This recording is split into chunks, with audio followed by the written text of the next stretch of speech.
Erev Tov Chavrim, I'm Stephen Ben-Nun. You're watching Israeli News Live. Very disturbing news here coming out this evening on Sputnik News. Finland to stage massive war games with allies in 2020.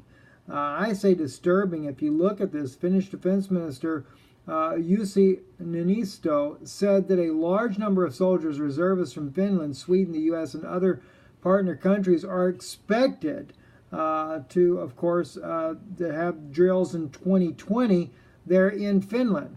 We want to talk about, once again, on the very borders of Russia, you have Latvia, Estonia, Lithuania, Poland, all these nations here that have been doing war games, and now Finland has joined into this massive war games on Russia's border there. What can we possibly expect with trying to have good relations with Russia and continue such provocations? It is beyond me, to say the very least, to try to figure this out. Also, in other news as well, Israel, Hezbollah playing Russian roulette. That's according to the Al Monitor there. They're on the border there. It has been a tit for tat. Israel and Syria, of course, they've been at war now for many years. There has never been a true ceasefire. But it says here on October the 25th, Israel unmasked the identity of Hezbollah's commander in charge of the southern Syrian front. An Iranian-backed Lebanese movement reacted a day later by releasing photos taken inside an Israeli settlement. While these acts might be interpreted as psychological warfare, they inherently reflect how both sides are striving to set limits on their rules of engagement in Syria. They also highlight the critical role of Russia has increasingly played in preventing clashes between Israel and Hezbollah on the Golan Heights. Now, by the way, Israel is talking very actively right now about entering into the conflict, not so much to engage in the war itself, but to go across the border, and as they are saying, to protect the Druze there that are living on the border there, who really are supportive of President Bashar al-Assad inside of Syria there. But I think personally this is just Israel looking to try to create a larger buffer zone, seeing as the Russians are not willing to give them more than 10 kilometers of a buffer zone on their border between Syria and that of possibly Iranian and Hezbollah fighters closer to Israel's border. You know, I really think that this is kind of something that's bit us right in the behind, because Israel should have, from the very beginning, gotten involved in this war here. We should have gotten involved. We should have came to Bashar al-Assad's aid. We should have driven out ISIS out of the country. We should have worked with Russia to do so. Had Israel done this, we wouldn't have an issue with Hezbollah, nor Iran closer to the border, or any type discussions referring to any of this to begin with. So I really feel like that this has really kind of been something of our own fault as far as the Israeli people, that we didn't get involved. I know that Ms. Livni, she, of course, a politician there in Israel, she was interviewed on RT News, and that subject was brought up on RT, and she was very much offended by the fact that it would even be suggested that Israel would have entered into the war.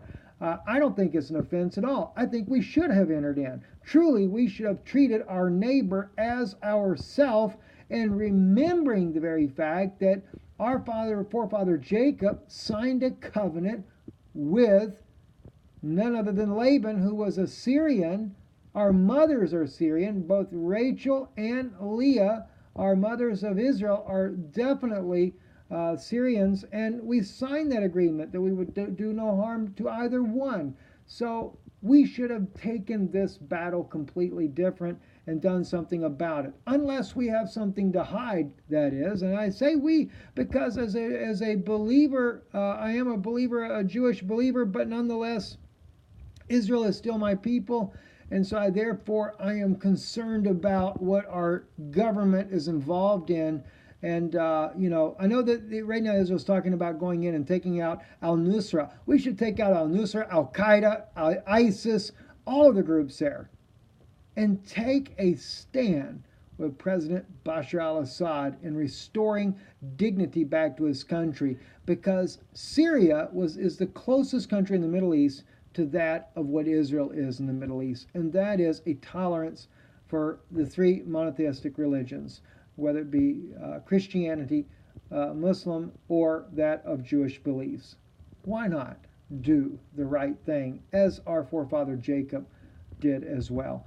Also, one bit of other news that's breaking here that I wanted to share with you. Prince William warns there are too many humans on the earth.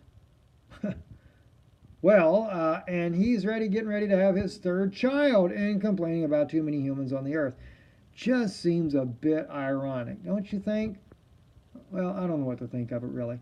Anyway, guys, we will be getting back into doing our regular news broadcasts here where you can see my shining face there.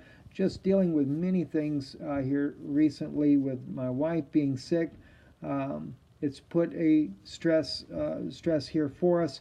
But we hope to get getting back behind the camera besides just doing the quick takes here. We have been, though, having a lot of fun loading up some of our older broadcasts. I found on an external hard drive there some of the old broadcasts, some amazing teachings we've been uploading on our channel called Danoon Institute. And as well, for those of you that are wanting to help with our situation with my wife there and her sickness there. We did a video on Danoon Institute. I'll load in the description below a link for that, as well as we did start a GoFundMe for my wife as well. For those of you that are not aware, she is very sick.